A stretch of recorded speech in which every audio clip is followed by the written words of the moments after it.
Hello, and welcome to Creative Banter, a creativity and philosophy-focused podcast where anything goes. I'm your host, Cody Schultz.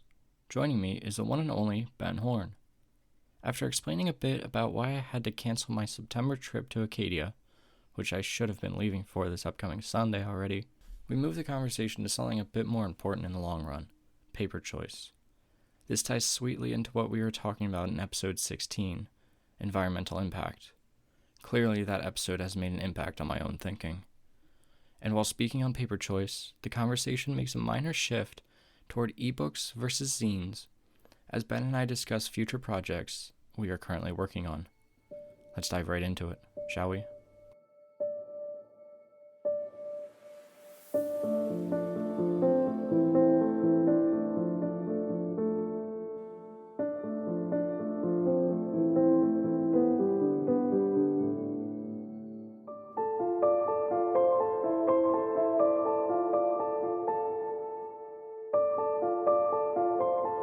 Yeah, I had my first class for the fall semester on Tuesday. Already? Yeah, Wow. and at least with these, it's 3 courses. One's in person, 2 are online, and they're all 15-week courses, so it's not as rushed through as what the summer courses were, and what the winter That's course. just because those are usually pretty condensed. Yeah, I mean the summer courses were 5 weeks, so now I get 3 times as long. But on Tuesday I was in class, and we were going over, and it's a 3-hour night class, which, it drags. But Yeah, for sure. we were going over the syllabus and everything, and I started to realize, I'm like, this is going to be quite a bit of work. Like, it's manageable, but it's one of those deals of I've got to start thinking of Acadia. Yeah, when's that trip coming up? Well, I was gonna be there from the 18th to the 23rd. So like the second to last week of September, that full week, which would have meant that I would not be able to go to one of the classes at night. And needless to say, I ended up canceling it. So yet another one of my trips that I had to push off because of classwork, which is such a bummer. But Yeah. the more that I was sitting there and I was thinking of it, I'm like, there are these assignments that we have to do that are, you read a text, and then, because it's all methods of teaching, so you read the text and then you have to make some kind of like assignment and everything, and then teach what you learned to the class almost. And I think it's the week before I would have left, or the week after, somewhere around that, it straddled it, that I would have had to do this. And Yeah, that's not going to work out no, well. the more that I'm thinking about it, I'm like, the last thing I want is, even if I get ahead in, say, this class, I still have 2 others to worry about. And the last thing I want is to be sitting in Acadia working on my laptop for most of the day. No, that would not be good. I mean, it would be beautiful, it'd be scenic, but yeah, it would be ruined by having to do the work. Not there. at all the purpose of the trip. So, Yeah. Needless to say, I got my money back from that, all but like $10 I think they kept because of canceling a reservation, whatever. Now, are you going to be able to like reschedule that at some point, or what's your plans for that? I'm honestly just going to have to push it off until I'm done with this master's program. It wouldn't be so bad like doing a 4-day trip up there, condensing the trip, except I'm 10 hours away, so now I only have 2 days up there, and it's just kind of, it's too quick of a turnaround. I can't really get into the whole thing of it. So yeah, I mean, like I said, it sucks, but it's for the better. I gotta focus on the schoolwork more than a trip for primarily my own enjoyment, you know what I mean? So Yeah. I figure too, I can always do like a short 4-day trip down to like Shenandoah if I can find a campsite that works for my days, because that's only like 4 or 5 hours away from me, and there's a ton of other places right around me that I can do like overnight trips and everything too that I haven't explored yet or stayed there for. So I'll get my camping fix in, but yeah. Yeah, what would you say is like the minimum amount of time that you would want to spend at a location if you do have like that 10-hour drive? a week. A week, yeah. That sounds about right. That's like I'm kind of along the same lines for that as well. Yeah, I mean, any vacation that I try to plan out where I'm traveling for a decent distance, I want at least a week there, just because I want to have 1 day for travel or 2 days on either end for travel, and then 5 in between where I can have that time to really get into the movement, so to speak. So Yeah. because otherwise you're rushing around, and especially with large format, there's no point to it. Yeah. You need to have the time to kind of get settled in and to explore. I just recently spent 3 days up at the White Mountains in Central California, and it's where the bristlecone pines are. And I know I've talked about this in the past here on the podcast in terms of what I call the first day funk, where the first day I get there, I darn near have a panic attack. And I'm still trying to figure out exactly what the cause of it is. I suspect it's just being separated from my routine at home and just kind of getting plunged into a new environment all of a sudden, even though it's an environment that I like. But, I went up there on Saturday, and that Saturday, I got in at like about like 11 o'clock in the morning. And like for the whole rest of the day, man, it was just like trying to distract myself and try to find, some way of kind of like transitioning that time to being in the field. But the second 2 days were just fine. By the time I woke up that on Sunday morning, everything was fine. Monday, everything was fine. But it's a weird thing. Do you ever have anything like that at all? Not a ton. I think we talked about it before in a previous episode. Yeah. About that whole thing. Yeah. It's always weird. Like, I think the one trip you had mentioned, where you had almost gotten that before even going on the trip. I think that was your spring trip. It was on the spring backpacking trip where I had that feeling like the day before I left. But when I got there, everything was fine. And I've been trying to kind of figure out, like troubleshoot it, try to figure out like what's going on. And so I figured on this trip, I'm like, I have zero pressure whatsoever when it comes to shooting photos. Like I'm basically pretty good for the year at this point. And I wasn't doing any video. So there's no pressure from video. There's no pressure from photos. In the back of my mind, I'm like, I'm just going to go to an area I love, see some trees, and then wham, I get hit by this thing again. So the only thing I could think is just being separated from that routine. But it still doesn't explain why when I went on that spring trip that I had it before I left. Yeah. I didn't have it when I was there. Yeah, I mean, most of mine, the kind of experiences that I get are before the trips. Almost all the time they're before. Where I'm just kind of like, and I guess it's just an anxiety of kind of like what you said, getting away from whatever kind of routine you have, but also going, for me at least, every time it's a new place, or at least close to it, it's a new place. So yeah, that would be tough for me for sure. Yeah, so it's like I have no idea what to expect, and I don't know the environment as well as I would like to, and that kind of thing. So I think that's where most of mine stems from. But yeah, and this time, knowing how the scent of smell and also how sounds are very powerful, I was started seeking out some of these other senses just to try to kind of maybe open myself up to my surroundings a little bit more. So I was going to these bristlecone pines and just like sniffing the pine needles. I'm like, oh, that smells good. Still feel like I'm dying inside, but it smells so good. Great. So now we have, just like taking them. Now we have our title for this episode already: "Smelling Trees" Part 2, or sniffing pines. There we go. Yeah, and then I would just like listen to the sound of the wind and sit down and relax and all that. And I tried listening to some music, thinking like, oh, maybe if I listen to some like songs I really like, and just like 10 seconds into, I'm like, nope, making it worse. I don't know. It's so bizarre.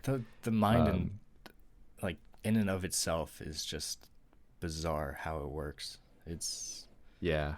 scary sometimes. So yeah, so I'm still trying to figure all that out and try to figure out how to do some sort of little hack for that. But and the other thing too is the area where I went to, it's at very high elevation. I mean, I was over 11,000 foot elevation, and so you also have the natural physical sensations of being up that high, and a little bit less oxygen. How does that affect your hiking? It slows you down. There's some people that acclimate to that pretty well. I do better with it now than my first trip to the White Mountains. My first trip was almost exactly 10 years ago. It was in August of 2012. And I knew in advance that, there'd be less oxygen. It would be a bit more difficult to walk.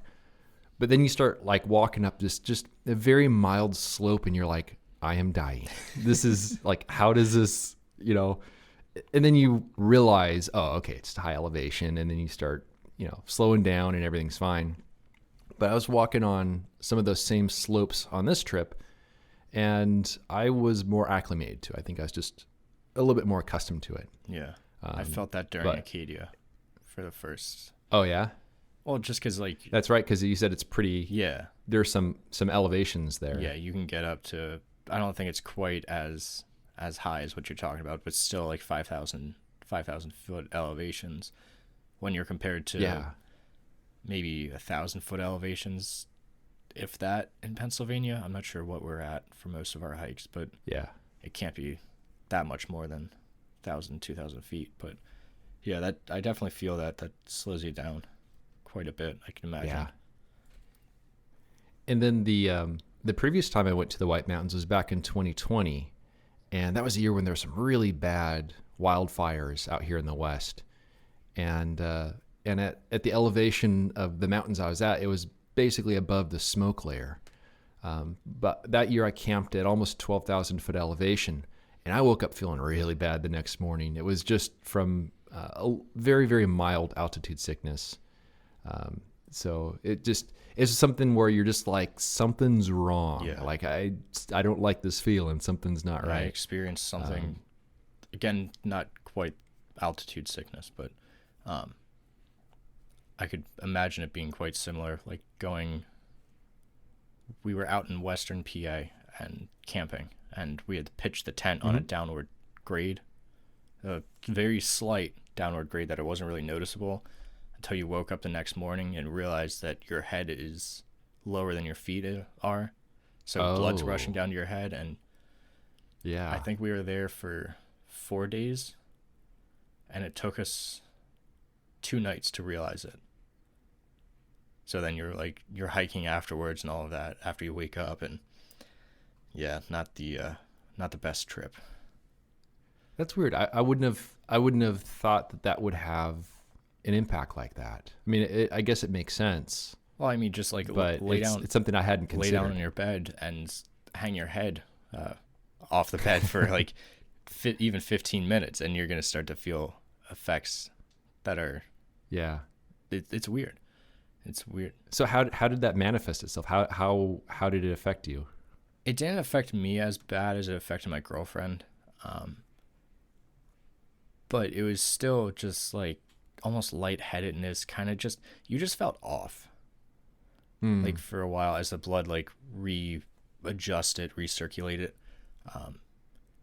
like headache, kind of grogginess, I guess you could call it. It was just... Sounds like the sort of thing where you just feel like something's off, but you're like, what is it? Yeah. What's going on here? Yeah. And then all of a sudden your brain just jumps to like the worst case, scenarios, like, definitely a brain tumor. Just it's the way it always works. And then you Google it and they're like, yup, you got a brain tumor. You have got brain all the cancer symptoms. And a tumor. You're going to die. Oh, man. Yeah. But yeah, so this year I shot some black and white film for the first time. Nice, very good. I have no clue how it turns out because I have not developed it yet, but maybe this coming week I'll do that. Also shot some slide film. I picked it up at the lab today. It looked okay. I haven't really looked at it too close to see, but it was just kind of like experimenting and getting to know the place. And becoming more familiar with everything. So it'll be interesting how that all works out. But then on Monday evening, my last evening there, it was kind of windy. I had given up on shooting any photos that evening because it just would have been fighting the wind.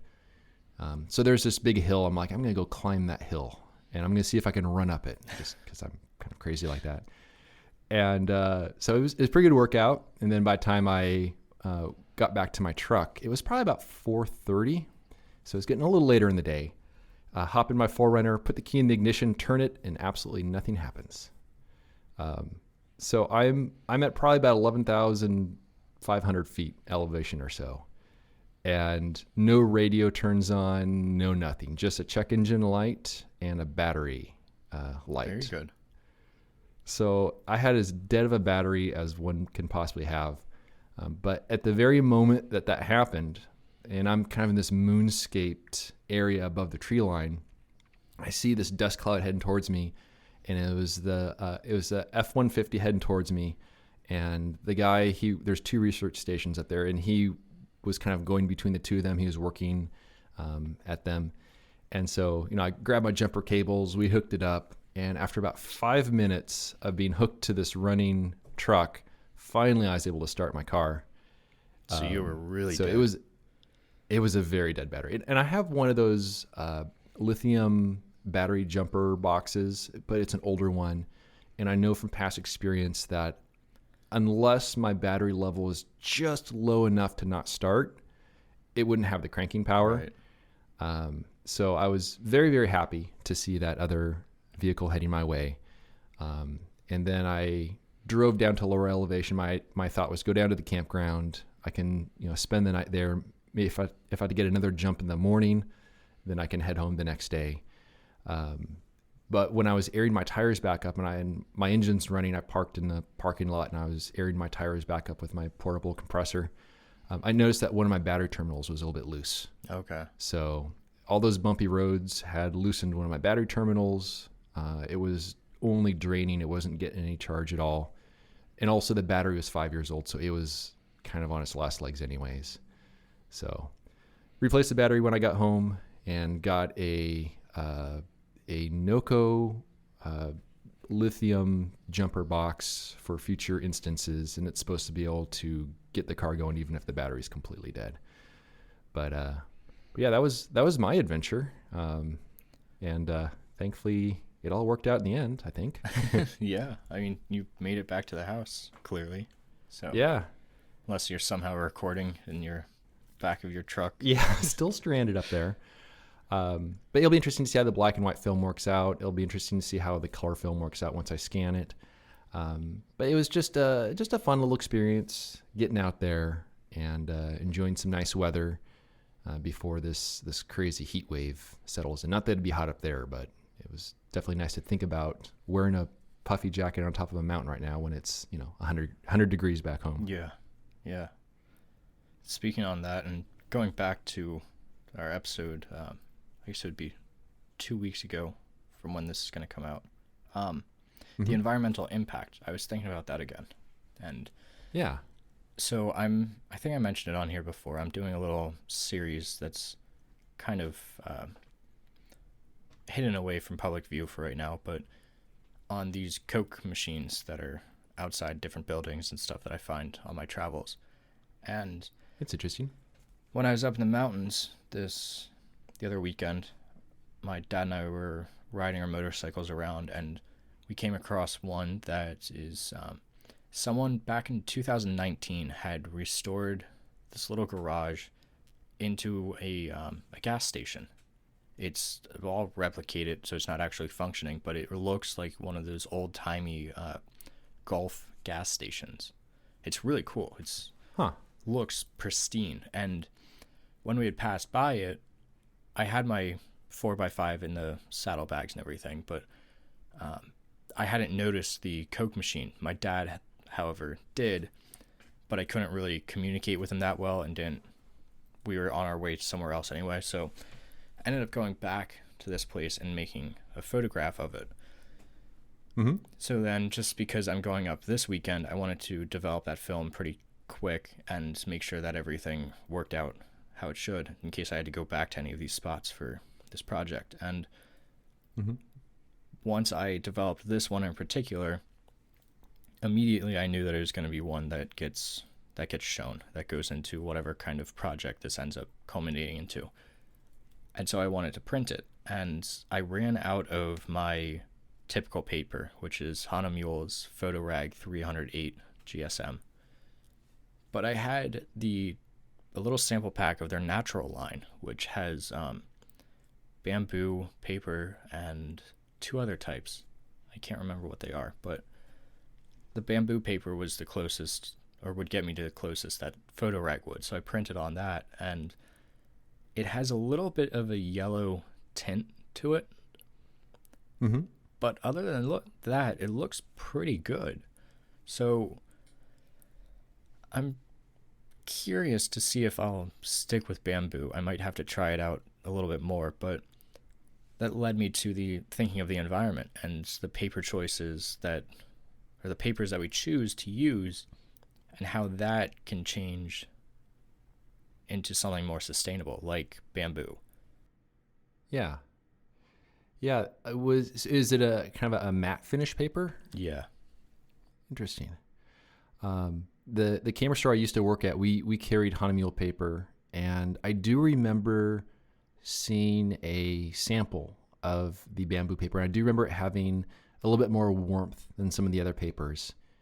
And I also remember that there were some other ones. I don't know if it was like an agave paper or there's something like that. I just pulled it up. So with this sample pack, you get 2 sheets each. They're all 290 GSM, which is quite heavy of a paper, which I like. And it's bamboo, agave, and then hemp. Interesting. And I didn't are any of them more white than the others? I'm not positive. I don't have the paper in front of me right now. I just have what B&H's listing tells me. Yeah, so it's hard to see the specifics there. Yeah, but I mean, I warm tone at least slightly all of my photographs now anyway, so that just helps to exaggerate that a touch more using this, what's already like a warm toned paper almost. Yeah. But then I was on YouTube earlier today, and there's an artist that I follow. I forget what his name is, but I'll put the link in the show notes to his page. And he had just done a YouTube shorts or whatever on stone paper. Like paper made from stone. Which he's more of a traditional artist. He uses gouache a lot. And so I'm not sure what this could mean for photographic paper in the future, though I'm sure there's people working on it if it's already existing for traditional artists. Did they show what the paper looks like and kind of the tactile sense of it in the video? He did a couple different tests with I think he did a pencil drawing, one with gouache, I think one with pen.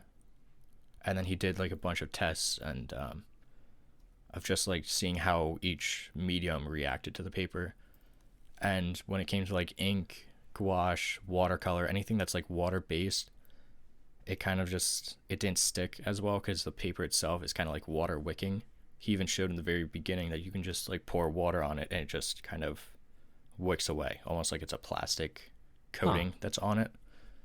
So, which makes me wonder if you could manipulate that to use like photographic inks, or if it would just be for like the pencil or charcoal kind of drawings.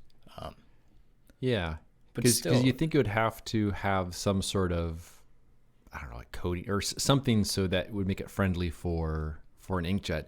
Did it have like the thickness of like a fine art sort of paper that like from Hahnemuhl that we're more accustomed to, or do you have a feeling for that at all?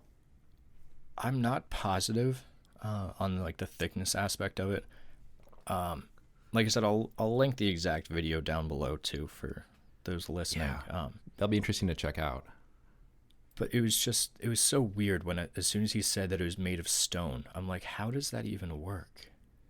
Yeah. Yeah, that's very fascinating. I mean, I get to wonder if it's some sort of like, because there's some stones that are a bit more like fibrous in a way. So I'm definitely very curious about that and how they can actually make that into a paper. Now the like the Photoreg Baryta paper that I use, it has, from what I understand, kind of like a clay type coating, which is the Baryta part of it, which I guess technically is kind of like stone. I don't know. It's not a tree. It's a mineral from the earth that makes it. So it does make me wonder when it comes to a stone paper, like what binds it together, what makes it flexible. But that is very fascinating, and it does definitely, between that and the bamboo paper, the agave paper, the hemp paper, it's fascinating that there are some options out there that are more renewable in terms of compared to just pulp from a tree that takes longer to create. Yeah. I mean, the stone paper really just makes me think of stone tablets, kind of going like full circle, going back to how we used to do everything. Just now you can print paper on it, or print paper on it, print photographs on it. Yeah, and actually thinking about it now, quite a while ago, probably 10 years ago, I did buy, I don't think the agave paper existed back then. I think that's a pretty new one. I think the hemp paper is a pretty new one too, but I did buy a small pack of the bamboo paper, and at the time I bought it to make some business cards out of.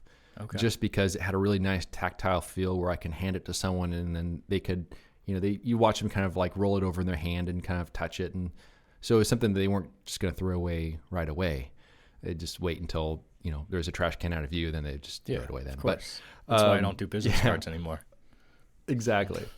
But I do remember it having a very nice tactile feel to it, kind of velvety on one side. I do remember it having a slight warm tone, and the business cards I was printing at the time had color on them, and they looked fine. But I think my thought when I saw that paper was that this would do really well for black and white, especially. But it'd be interesting to see color photography printed on there as well to see how it does. I do prefer the more glossy based paper because I can get more of the look of the transparency. But I think especially for black and white, some of those matte papers do really, really well. Cole Thompson, at one point when I was talking to him about printing choices, like with paper and all of that, he made a good point that he had been passed on to from other photographers and all of that, that in all reality, when you frame a paper, when you frame your print, you're not going to really notice the difference between a glossy paper versus matte paper when it's behind glass. Which is true, though. Also, you can get more richness of dark tone on more of a glossy based paper than a matte paper. You get more of the jet black tones.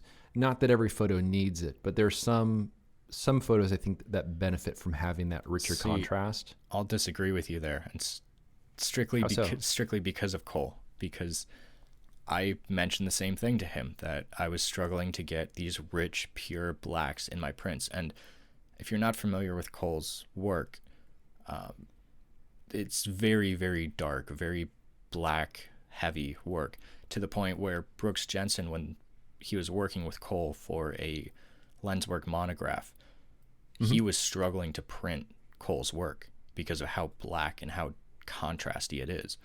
Yeah. Cole actually sent me I think it's like 6x9 print or something like that. And I still have, it's one of the few business cards that I kept, because on his card that he sent with it, he just signed off, "Cody, how's my blacks?" Because it is, this print is black. I'll link the exact image that he had sent me a print of. And this is on Hahnemuhl's Photorag 308. So it is a matte paper, and it's very dense blacks. So I think if you know how to print well with a matte paper, you can do very well with it. but I think it is more difficult to get those kind of that rich tonality throughout. And does he do black and white exclusively? He does, yeah. I wonder if it's more of a black and white thing, because my experience is that when I look at a color image that's printed on matte paper, the colors go a little bit more pastel, and I think that's probably more so the dark tone I'm referring to, not in terms of just like a big mass of black, but more so like the micro contrast in terms of, you have a tree, for example, that has a little bit of, shadowing on one side where it's not in shadow, maybe it's in reflected light, but there's some darker areas there. Mm-hmm. But you pick up more of a micro contrast in those areas that more so mimics the experience of looking at a transparency on the light table. And I can see how you kind of get that with if you're comparing silver gelatin to palladium as well. Mm-hmm. I mean, even like a platinum print I could compare that to like a print on a matte paper versus a print on a glossy being silver, because the platinum tonalities are stretched out more than what the silver gelatin are. And I could kind of see that having some kind of substance there in terms of what we're talking about here. Yeah.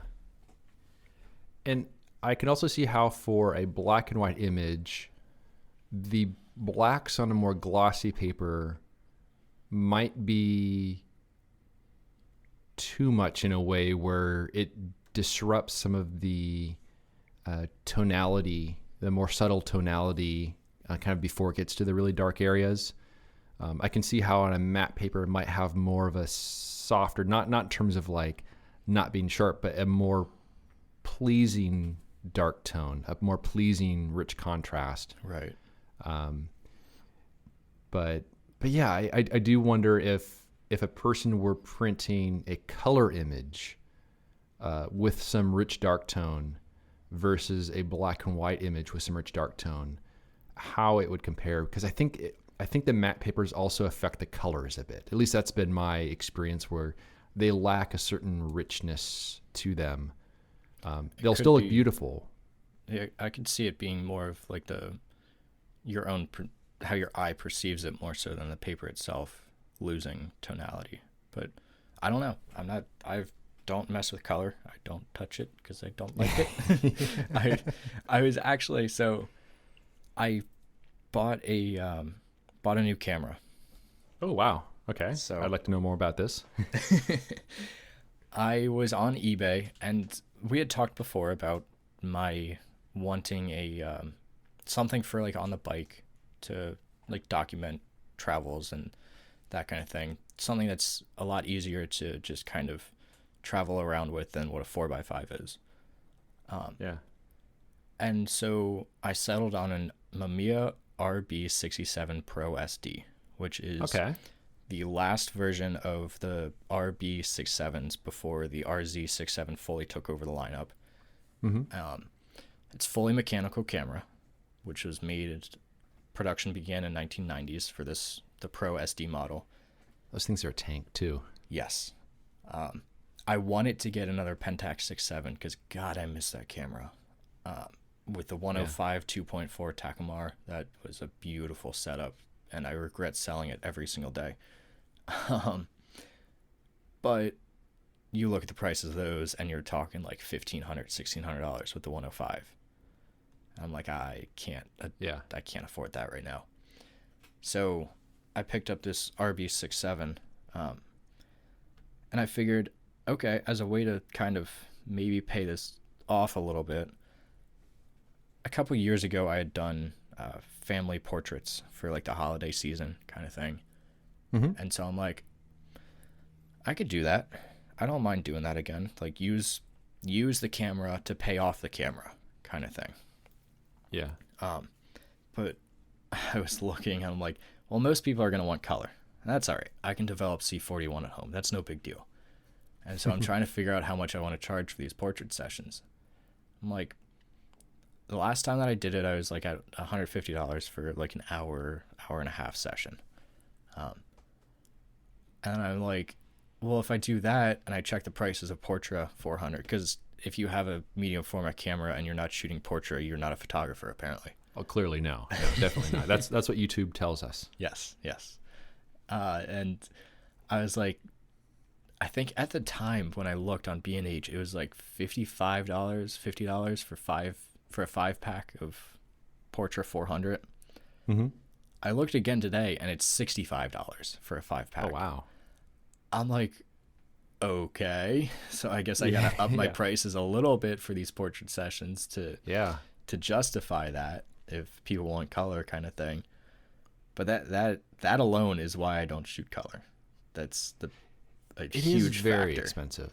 I'm completely used to the price of 8x10 film. For me, it's completely normal because the box of film lasts a long time.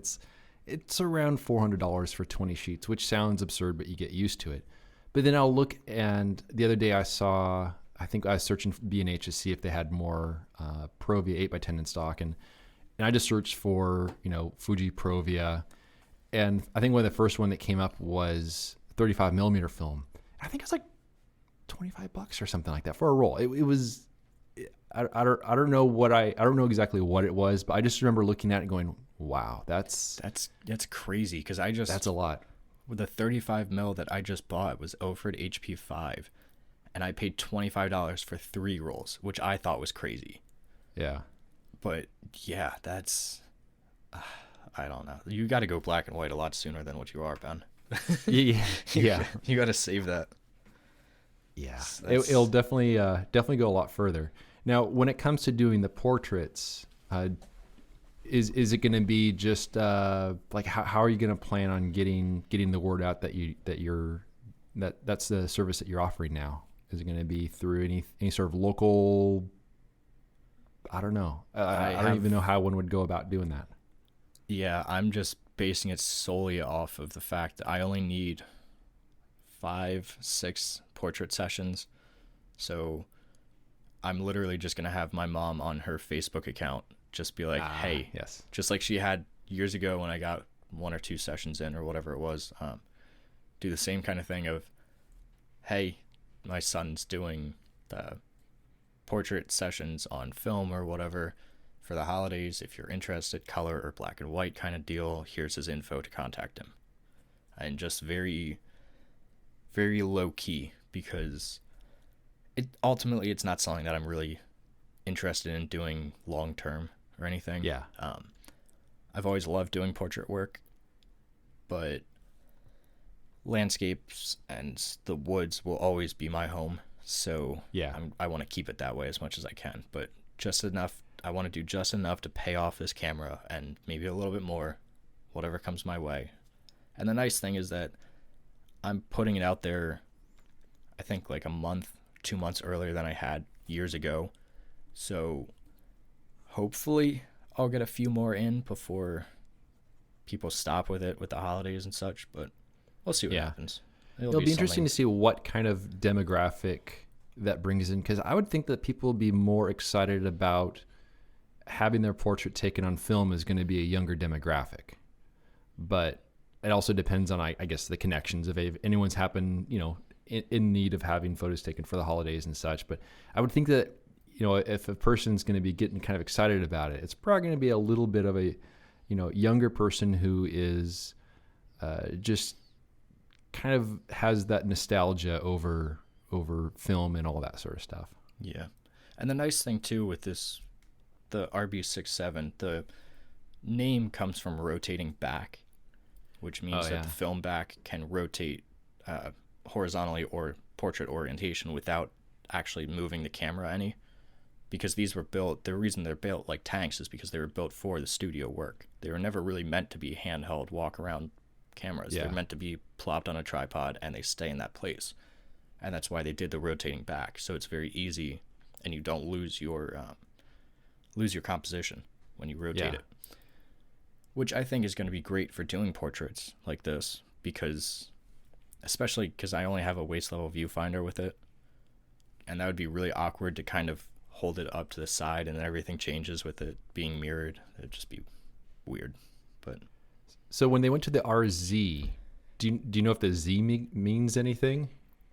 other No. than just let's use a different letter? Literally just that. It Yeah. doesn't So have I'm like, is it any. rotating Zach? Is Yeah. it, I was, shower thoughts. I was in the shower thinking about that. I'm like, all right, RB rotating back makes sense. RZ, what, why, Yeah. what? Like just Not a lot of Z because words. Z because it was the last one that they ever did, like last camera that they ever really made. I think the Mamiya Yeah. 7 II came out in, was it 2012? I'm not sure. I could be completely wrong on when the Mamiya 7 was, but I don't remember when Mamiya kind of just completely shut down as a thing. Yeah. But I wouldn't have minded getting the RZ because they have a Nick Carver has one. It's a tilt shift adapter for certain lenses that only works for the RZ, but that's a fully electronic camera. Your battery dies, camera's done. Yeah. Like- It's literally an anchor at that point. Yes, it's a very heavy It's a thing very in your effective backpack. anchor. Yes. Yeah. So I figured with the RB, it's a little bit older, but at the same time, no electronics with it. So That's cool. I'd much rather have that. So Well, that's cool. It'd be cool to see how that all works out. When I was up in the White Mountains, and just trying to kill time between sniffing trees and such, I was listening to Jeffrey Sidorus's one of his most recent podcasts, and it's the one that him and Sean Tucker do, and they were talking about zines, and they're talking about that as a format for some various projects that both of them were looking to do. Jeffrey for some painting stuff, Sean for some photography stuff. Yep. And it got me thinking a little bit. I know that format has been used. It's been very popular for skateboard photographers and all sorts of stuff along those lines. But I haven't seen it used too much by landscape photographers. And since when I went on this trip, this was a non-video trip. And so if I have any photos that come from it, that's cool, but I just didn't really want to do video for such a short trip. But when I was up there, before listening to the podcast, I was thinking, maybe I should just do like a blog entry. If I get some photos I really like from this trip, maybe I'll just do a good old fashioned blog entry.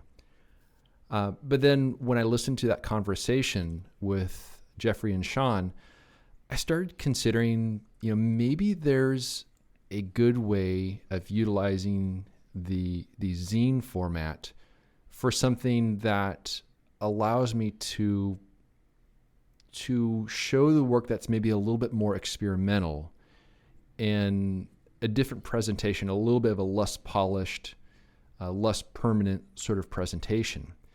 And so I came up with an idea where perhaps on these non-video trips I go on, there's these short trips, what I'm going to do is I'm going to take along kind of a nice notepad, and after shooting a photo, I'll just go there and I'll just kind of like write my thoughts down on one page of that notepad, maybe the things leading up to shooting that image, just describing the moment I was shooting it, and just whatever is on my mind, and just write it with decent handwriting on there, and then I'll have the photo. But I was thinking about how it would make a very interesting presentation if I just take that handwritten sheet, I scan it in, and I have that on the left page, and then on the right page is the photo, perhaps with the border, from the large format film still around it, where it looks as though you just placed it right down on the light box. And I was thinking about how that might be an interesting way of telling the story of the trips in a less formal way, but also a kind of a more personal and more tangible way. And so that's something I'm really thinking about doing on some of these trips. It's funny that you say that, because I was thinking with this new camera that's coming in, and it was supposed to be here today, which is always irritating when things don't show up like they're supposed to. But I was trying to justify spending the money for it, because it's a lot of money to spend on a camera that ultimately is just it's not going to see as much of use as what the 4x5 will. It just Yeah. won't. But then I was thinking, and because I'm going back to in-person classes once a week, there's a lot of farmland around Kutztown. And back when I had the Pentax 6.7, I was doing a lot of farmland photographs, that kind of thing. And I was trying to build up to a book, or what would have become a book. So I was thinking, oh, okay, I can do something like that. And then I was watching a video from Matt Day just the other day. And he was going through some black and white coffee table books that he had collected. And one was by Tim Carpenter. It's called Christmas Day, Bucks Pond Road. And this one it's his second book. And in it, he takes a 2-hour walk and ends up shooting something like 56 photographs through this 2-hour walk. And it became this book. And I was thinking, that's an interesting concept of just doing kind of like what you said, kind of like whether they're zines, or I was thinking more along the lines of eBooks, especially because both the environmental impact, but also a lot goes into making a zine. Even it's not to the same degree as making a book, but there's still paper choices and what company you're going to use and all of that goes into it, which is a whole other discussion. But I was thinking, well, I can use this camera for it. I can do a short little ebook that's a single walk, one roll. So 10 photographs of a walk in the park nearby me. And then I was thinking a little bit more. I'm like, oh, well, I'll have it for this weekend. And I'm up in the mountain house for 3 days for this upcoming weekend. I'm like, well, I'm just going to take that idea that Tim Carpenter had and apply it to this cabin and walk around with, say, 3, 4, 5 rolls of film and see what comes along just from a single walking the whole property and see what happens there, and then make that into an ebook. So it's interesting that you and I recently have been kind of like on the same page with that. That creation. But I do think I like the idea of an ebook a little bit more than an actual zine. Because it's definitely easier from the standpoint that you don't have to mess with shipping things out and all the logistics of creating it, versus the ebook, which, one can do completely on their own. I use InDesign to create the ones on my website, and I have another one that I'm working on as well. And they still take a lot of work to put together, but once they're together, that's that. But like, there is something pretty nice about having that specific level of control over how everything is displayed, how everything's set up, the text, everything else.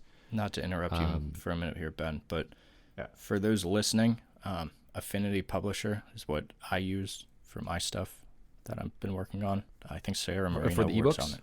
For ebooks, yeah. Yeah. And I got mine on sale for like $25. In case you don't want to give the horrible company of Adobe more money than in case you don't want to spend $50 a month on a subscription or whatever it is for stuff. InDesign is not cheap, but I also I have it because my wife works in the design industry, right? So I have her account. Yes, for those who aren't so privileged, Affinity Publisher works wonders. Is it a one-time purchase thing? Yep. And you said it's like $25? I got mine on sale. I think it's normally like $50, but even still, $50 one-time fee, you're done. That's that. And like I said, Sarah Marino uses it for her ebooks, which look beautiful. So clearly, if she can make it work, it's no worse than what InDesign would be. So just a little tidbit for those listening to save some money. And InDesign is not a super straightforward software. No. It's very heritage styled, where it's designed more so for larger publications and such. And so it's not quite as user-friendly as some of the other stuff that's out there. Though I will say that when I went to college back in the late 1800s, that was the software that I was using back then. So so it's something that I'm familiar with. But if one was starting from scratch, yeah, it would be expensive and it would probably be a little frustrating to learn how to use. I used it a little bit when I was doing newspaper stuff for one of the colleges, the college newspaper. I was doing a little bit of editing for there and yeah, trying to learn it. And we were using it very basically, but even still, there's so much stuff that was just like, why is it like this? Yeah. Yeah, simple things such as, here's a rectangle, I'm going to put a picture in it, but then I have to try to fit this picture in there, and there's all the different ways of it not working quite right, and then linking files, and yeah, it's made for bigger projects, but yeah, it's good to know that there's some options out there that are very reasonably priced by comparison. But going back to that zine versus ebook thing, I would love something that you can hold in your hand. And I feel as though a lot of people would pay more for that because of just that tactile nature. Yeah. There's just something about that people are more apt to pay more for, I think.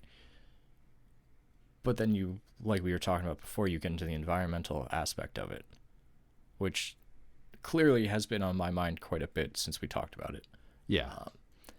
And I just think, I don't know if I really...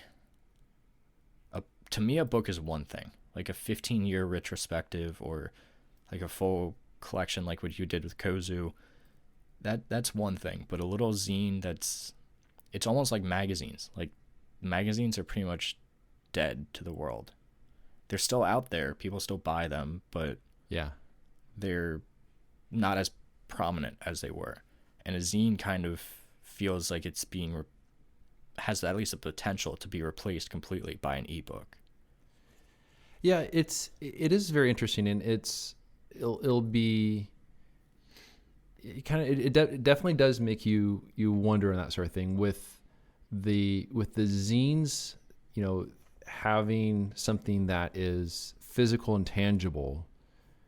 On one hand, I think gives it more value than something that's all electronic. And also the anticipation of a person kind of waiting for something to arrive in the mail and such, and then also being able to perhaps make it more personal, whether it's signing it or writing something inside of it, to make it more personal. But it's also something that's not going to last forever, and it's something that ultimately can just be recycled if it's once things are done. But yeah, ebooks are interesting. It's an interesting format. I find that they are very good from a standpoint of educational stuff, like the ebooks I've done in terms of teaching stuff. But I haven't seen, and maybe I'm just not very aware of it, but I haven't seen many photographers produce ebooks on projects as much as kind of like what you're describing. Is that something that you've seen much of? The only one that I know of is, again, from Sarah Marino. I forget what hers... I think hers was on Yosemite. Let me see if I can look it up real quick. Was it a paid one or was it a free one? It was a paid one. Okay. I do also know that, in back in the day when I worked at the camera store, we would do classes there, and we learned that you have to charge people for the class, even if it really should be a free class. You have to charge people from the class or they don't show up. And so you charge them like, $5 for the class. And then when they show up, you give them their $5 back. But if you just offered a free class, then people don't really value it as much. Yeah. So I do see how with the ebooks, if it's something that you're charging for, people will value it more than, say, just a blog entry or something along those lines where you're perhaps sharing much of the same information. Yeah. Sarah's was on Iceland. It's, titled Iceland Black and White Photography Portfolio, and it's an ebook that's 57 pages and features 82 of her images plus a short introductory essay. I think she sells it for $8. Okay. So I think it's probably about half the price or so, a little less than half the price. I think the regular, more educational ones are closer to 20, somewhere in that range. Because I think $25 that they're selling for. Yeah. So that's actually pretty interesting for sure. It's a format that, like you said, you don't see a lot of photographers doing with that, and it kind of feels weird to say, here's a book or an electronic book of my photographs for, I don't know, $10, and you get to see, I don't know, 10 photographs or whatever plus some writings. The concept of selling that feels very foreign to me, but I think that's mainly because I'm not used to doing it, I guess. Yeah. I don't know. I don't know. It'll be interesting to see how it turns out. Yeah, and I would think that it would, especially with the writing in there, it would encourage a person to just set everything else aside and just to absorb it in the way that a person would perhaps a more of a traditional book, versus so much other content that's out there where it's just, everything, you're just, doom scrolling all day long, photos and such. But I think, an ebook of that sort of project would encourage people just to take their time and just to absorb it in a way. So that'll be very interesting. I have some other ebooks planned, but they're more of the educational type, not as much of the projects. See, I have a list of ideas on ebooks, which I actually want to talk to you about one after we're done recording here. Little secret one. Ooh. Yeah. It's one that I think people will really like, though, once I get it all put together, if I get enough traction on it. But yeah, most of mine are kind of project based, but trying to integrate some writings into it that you won't see anywhere else. I mean, I've also thought of like the Brooks Jensen does his Kokoro series that he puts out for free. I've always liked the idea of doing something like that as well. That's kind of just, especially like with the photographs that don't go into the portfolio, kind of talking about like what didn't make the cut and why, and there's a lot of potential for something like that, and just setting that out into the world for free as a. And there's more learning, I think, that comes from that than the photo that did make the cut. Yeah, I think we learn more from, why something didn't quite make it, because I think there's many more lessons to be learned with that.